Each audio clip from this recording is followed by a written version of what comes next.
మీలో ఉన్నవాడు లోకంలో ఉన్నవాని కంటే గొప్పవాడు. 1 యోహానుకు రాసిన పత్రిక 4వ అధ్యాయము 4వ వచనం.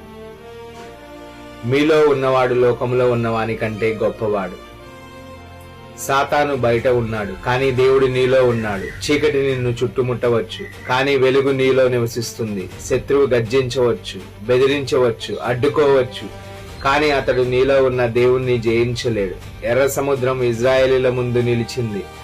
గొలియాతు దావీదు ముందు నిలిచాడు. సింహాల గుహ దానియేలు ముందు నిలిచింది. కానీ ప్రతి సందర్భములోనూ పరిస్థితి గొప్పది కాదు, దేవుడే గొప్పవాడు. ఈరోజు నీకు ఎదురుగా ఉన్న సమస్య ఎంత పెద్దదైనా నీలో ఉన్న క్రీస్తు దానికంటే అనంత రెట్లు గొప్పవాడు. కాబట్టి భయపడకు, వెనక్కి తగ్గకు, ఓటమి ఒప్పుకోకు. నీలో ఉన్న దేవుడు విజయాన్ని ఇప్పటికే సిద్ధం చేశాడు.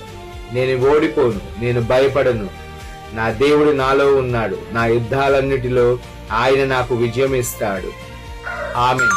దేవుడు మిమ్మల్ని ఆశీర్వదించునుగాక. God bless you all.